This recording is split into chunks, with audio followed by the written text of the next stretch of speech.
time to fuel your business success. Welcome to Harmonious at Lunch. We're bringing you bite-sized advice and expert conversations to drive clarity and growth 5 days a week. Make sure you join our Facebook group at humanop.com/lunch, where listeners like you and our guests hang out so we can find harmony in business together. If you're building a business, you're in the right place. Let's dive in. Welcome back into some more bite-sized business advice. In today's episode, we're talking ops. We're going to nerd out. We're talking how to scale your business, one of my favorite topics. If you've listened to this show for more than 12 seconds, you know that. But I have a very special guest with me today, David Forster. Welcome to the show, and thank you for being here. Yeah, thanks for having me. So this topic, as I hinted at, I love talking about how to turn your business into a scalable machine, something you can grow, you can sell. It's the best way to run and own any business. And I wish that everybody gets there at some point in their lives, and hopefully sooner rather than later. I think you're on the same boat. But why don't you tell me, let's introduce this topic, because it's not a new topic, but what's your unique spin on it, and why is this your area of focus?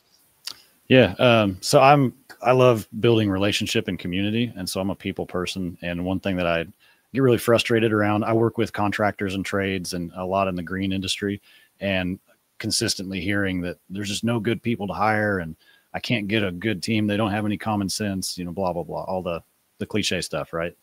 And I think some of the stats say it's like 94% of business problems are actually process problems, not people problems. So just putting that system in place so that your people know actually what you want. Yeah, this is fascinating to me, because I think if you boil it down, you really do have two parts of a business. You have people and process, right? And I have a background as a fractional COO. We merged with Human Op, and now we focus more on the people side. But I'm not disagreeing with anything you're saying. I think you really do have to crack both of them, but the process is often, in terms of scalability, what will hold you back first. So it's definitely the area that needs to be addressed. Although I will say common sense is not so common. Have you also noticed that?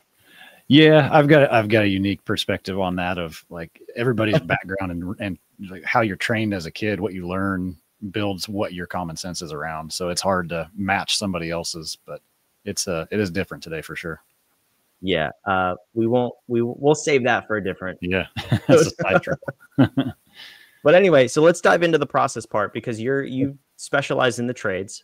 And that's, there's a lot of optimization opportunities, especially for trade businesses. We talked about that a few episodes ago on this show. Where do you typically start with people, knowing that you're going to have to address the processes? I mean, what are you looking for in a business to determine, A, if it's scalable at all, and then B, what the first thing you're going to tackle is? Yeah. I just asked a few questions about, how are decisions being made? Is the team able to make a decision, or are you feeling like you're constantly answering questions? Which is obviously very common. What are the handoffs like? Does it go from, first lead connection to follow up at the end of the job? Does every handoff in between, is it nice and smooth, or is there a lot of unknown errors, scheduling, fleet management, like all the product and material procurement, all that stuff? Is all that smooth?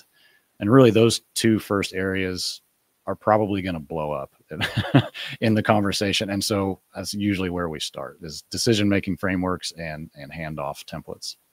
I was going to say, are you met with blank stares usually when you start asking those questions? It's usually, there's a little bit of like him humming and hawing around, like, yeah. Yeah, that is, well, it's true. And that's not exclusive to the trades either. I mean, no. How are decisions made? Are you overwhelmed? How are handoffs being made, and are they efficient? I mean, every business has these things, but you're not really taught in life school that these are important things to run a business, especially if it's your first time running a business, which for most entrepreneurs it is. And unless you've done this multiple times and you've exited businesses and you know what it takes, kind of hard to get those things right. So knowing that, and when you go in, you have these conversations, what does that what does that look like to start getting it in place? Because I have a feeling that at least some of our listeners are they're gonna have that same reaction when you ask those questions of like, oh, I didn't know these things were important. So what would be the action plan based on being met with blank stares? Yeah. I'm just I like to take things down to the relational side of things, and slow it down and really just look at what are the key non-negotiables for how you make decisions as an owner. Every time a problem comes up on a site, you have 10, 15 questions that roll right through your head immediately because you've gone through it so many times and you know what this impacts and what that impacts. How does it impact the job cost? How's that going to impact? Are we going to charge the customer or not? Do we need to get more materials? Do we have too many materials? Do we not have the right materials? Is this going to impact the structure of the home, depending on what they're working on? Do we need to get an engineer? Like all of those type of questions start running through your head as the owner, but that's because you have, 10, 15, 20 years of experience on the technical side. So we need to get all of that out on paper, at least at first, and then start combing through that and finding what are the top non-negotiables. What are the things you have to think about first, and then train your team or give them a cheat sheet that helps them walk through that so that when they're calling you with a question, it's not, hey boss, this happened, what do we do? It's, hey, here's what we ran into, this, or the answers to these. Here's 3 options I came up with. Here's the one I think's the best. How do we run? And then all of a sudden it's a totally different conversation. Yeah, much better way to have conversations. Those conversations is, here's what I've already outlined for us. What do you think? Rather than what do I do? What are the resistance points in this? Because logically, that's very simple, right? You kind of think about it and you document things. But I've seen this time and time again, and I put it off in my own business for years in the beginning because it was just easier for me to not do it. I thought it was easier to answer the questions rather than actually sitting down and putting in the effort. What do you hear from people you work with, or just people in general in this same position, that keep them from doing that? Exactly what you just said. And it's what I did for years, right? I mean, we had 8 businesses. We've exited 4 of them. The majority of those in the trades, some in retail and logistics. But that's the biggest thing is you got so much on your plate and you're so busy. You don't want to slow down to train that necessarily. So it is easier just to answer the question, but then you're going to be answering questions the rest of your life, right? All day. Nobody's going to think. And then you just get into that cycle. Well, nobody knows how to think. There aren't any good people out there anymore, blah, blah, blah. So that is the main resistance point. The other thing really being just not knowing how to train people. Like there's a ton of owners that are great technicians, and they, kind of like Michael Gerber says in the E-Myth, they had an entrepreneurial seizure. Just didn't like for the other guy. They didn't being managed. They're a little more free spirit. So they just went out, I know how to do this better. And they started, and people loved them because they're good problem solvers, great technicians. Then the business grew. And now they're at a point where they're like, I don't know what to do with these people. Like, I don't even like people. I just like doing my trade. Right. So what do I do? So that slowing down to actually train and teach and build is that resistance. Yeah. I mean, it's such a common story too, in all lines of business, not just the trades. You have this moment where you think you could do it better yourself, or you're just really passionate about it and you want to do it for yourself. And then because you're so passionate, it takes off. And then you turn around and go, oh crap, I have 30 employees. I really don't know what I'm doing or how I got here. And it's this panic moment, right? Yeah. But how much of it too is, I'm curious if you've ever run into this, both for yourself in your past or for clients, people you've worked with. Is there a little bit of, well, if I get out of the way, I won't be needed? And there's like, it's almost like this psychological, I don't know. I don't even know what to call it, but it's like they're clinging on to it because it's like their worthiness in life to some degree. Yeah. I think a lot of us in that position find our value there. It's kind of a hero complex. And depending on, I work a lot with the predictive index personality and culture building and like hiring. You got to get the right people in the right seats, right people on the bus, all of those things, right? But having the system for them once they get there is key. But in predictive index, you can really nail down like somebody's working style and what they're like. And certain personalities have a stronger hero complex, right? They almost cause problems so that they can be the savior. And that's just pretty common with the driven personalities, with the autonomy that they like to find their value in that. So yeah, I think you're right on that. Yeah, it's always fascinating. But anyway, again, different topic for a different episode. As far as when you do hire people, you need to scale, and we need to think about process. I assume for you that begins with the onboarding, because when you go back to those other statements of there's no good people have no common sense, I can't trust anybody, stuff like that. I mean, I've heard it all too. And I'm sure our listeners have even said those things. I've said those things in the past. Where do you start with understanding what the onboarding of that employee looks like and how to really maximize their success with the organization? Yeah. It all starts with your org chart or your accountability chart, depending on the system you like to use the terminology from. But if you don't know what role is actually needed for the growth and the future of your company, and you're just hiring people because you want them to do this task, there's already confusion just in yourself. So getting your org chart dialed of not what you have today, but what you need tomorrow, and putting those roles in place. And then from there, actually getting a really clear, simple, easy to understand role description that'll give them like, here's what you do, here's what you're responsible for, that you have ownership of, and here's how I'm going to measure it. So you know what a win looks like and how you can be successful. There's the KPIs or key performance indicators you're going to track on a regular basis. And then the next step, once you understand that, what you're actually going to be trying to get somebody to do and how to measure it, then you can break down. And I like to do anyway, like a really simple onboarding process that's a daily and then rolling into like a weekly and quarterly process or system of, this is exactly what this role does for the first 3 days. And then the second week, and then we measure this stuff over at 30 days, and then we go to 60, and then we go to 90. And that way, as soon as they get there, they know exactly what the next 3 months looks like. And that's going to blow their mind. Plus, you don't have to wake up and go, okay, what am I going to have this guy do today? Oh, I got 15 emails over here and 2 of these phone calls. Hey, could you just like pick up the trash today while I'm dealing with all this stuff? They already kind of know because they had the plan, and you have a plan in front of you that you don't have to recreate and think about. Oh, it's day 3. We're going to do this. Right. So, and also building in time in that there's going to be some fires, whatever. Of course. But yeah, avoid the duct tape hiring, so to speak. Yeah. Oh, can you try this? And it'll be good for learning, right? Air quotes on learning.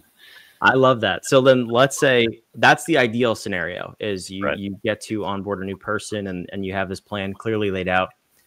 You have an existing business now. I mean, we talked about this before, right? You're growing, you have 30 employees, and maybe this stuff isn't necessarily in place. How do you start from scratch, but start today with an existing business and sort of phase this in? Because that stuff could change. I mean, you could have people where they're used to doing a number of tasks, never had KPIs explained to them, never had role outcomes that they've been responsible for. Handoffs have never been explained. I mean, like a lot of times, and I've seen this in businesses, it's all duct tape, and things just happen to get done. And you're laughing because I know you've seen it too, and there's nothing wrong with that because that's how we get there. But how do you introduce this and slowly roll it out so that you can scale your business? Yeah. I think the biggest key at the front end of it is taking ownership as the owner and as the leader. And, I can't think of a better word for it right now off the top of my head, but apologizing to the team. Like, hey, guys, we got here out of sheer grit and determination. And it's my fault that we don't have better clarity to go forward from here. But here's what I'm going to do to fix that. And we're going to have to make some adjustments, and we're going to have to do, there's going to be some changes and a little bit of, maybe some rough edges, but we're going to get this figured out. And I believe going forward with this, it's going to be better for all of us. You're going to have more clarity. You're going to have more opportunity, and make sure that it's not like, hey, I'm going to rip the Band-Aid off and just totally change your life tomorrow. Your job's different. And if you don't like it, then go find something else. Like, Don't do that. Please don't. I've had those thoughts run through my head, numerous times in running businesses of like, we're just going to change it now. Like, I broke this thing. We just need to fix it. Like, let's just go. And most people can't operate that way. So really just taking ownership of it, painting the picture and the vision that's a little bit different, and then having patience. Like, it's not going to happen overnight. You're going to have to build this thing in. You didn't build the business overnight to 30 people. So give it some time. The bigger it is, the longer it's going to take, but it's totally worth it. Yeah, 100% agree with that. So before we wrap up, I'm curious. We've talked about the process side of things, and of course that's super important. What are the common roadblocks you see with people who are in that sort of range? Maybe 30 employees is a little much, but like 1 to 5 million, that's typically where I see a lot of these challenges start to compound and really become bottlenecks. And I call it the 7-figure sticking point. It's like, once you get to that point, you really can't go on grit alone anymore and hustle, so to speak. Yep. So what are the things that you typically see that hold businesses back, and maybe the common solutions that even you've helped them overcome? Yeah, I mean, the biggest thing is it's a control thing. It's when you've done that all, you've just really muscled that thing to 1 million, 1.5 million, 2 million, whatever it's at, or 3, it depends on the industry and what's, what projects you're working on. But letting go of control doesn't have to mean you don't know what's going on. Right. My shirt, delegate like a boss, like start delegating and doing it properly. And build the systems in place that you don't lose control. You have control. You're just not breathing down everybody's neck. You have things to track and look at, and they're the things that are going to move the needle, and just start sticking with those things. Because that, if you don't want to let go and it's a control thing, that's usually what I've found is the biggest reason is, what are they doing? I don't know what's going on. And it's the fear that somebody's going to go break something and you're going to go out of business or whatever. And that's not generally the case. Nobody wants to put you out of business. They just need a system to follow. Because they'd be out of a job too. So that would be kind of dumb. But it feels like it sometimes. I know it. You feel like, I think they're just trying to like give me a heart attack or something, right? But no, that's true. They are trying to give you a heart attack, so you get out of the way and they can then do their job. Possibly true. Yep. There you go. Oh man, no, it's it's funny because it's true, unfortunately, but yeah, a lot of times as leaders, and again, I'm only saying this because I was personally guilty of it. We are the only ones holding our business back, and everything you're saying is spot on. But there's no excuse for control to be the reason you hold on to things, especially with the software and technology that's at our fingertips these days. I mean, you can oversee everything on a dashboard that you build for yourself that would cost very little money, and have that control, air quotes again, that you're looking for without micromanaging people and pissing them off. So this stuff is spot on, David. And I love that you're doing it. If the listeners if they're curious, they want to learn more about you, or maybe they need some help in their own business and they want to reach out to you, where should they go to contact you? dfscales.com is our website. And then you can email me. It's df@dfscales.com. Or you can check me out on like Facebook, facebook.com/rdavidforster. Just find me on there. And I love sharing tactical info and some inspirational stuff too, just to implement in your home life as well. I love it. That's fantastic. Wherever you're watching, listening, all those links down below in the show notes. So go check that stuff out. And if you're in that range, if you're in the trades and maybe you do need some help, try it, right? Try a different perspective, or at least get a different perspective and see what you're not seeing in your own business. But I promise, again, from my own personal experience, getting out of the way is the only way you will enjoy growing your business. And David, sounds like you've had that similar story in growing so many businesses of your own. Yeah. Yes, definitely. Well, thank you again for being here. And for those of you watching, listening, we'll see you tomorrow on another episode of Harmonious at Lunch. Another episode of Harmonious at Lunch in the books. I hope this episode made you think and you grabbed some actionable ideas to propel your business. Don't forget to like, comment your takeaways, and subscribe wherever you're listening so we can help more entrepreneurs just like you achieve harmony in their life and business. For cutting-edge tools that bring clarity to your people and processes, check out humanoff.com to download our app today. See you next time.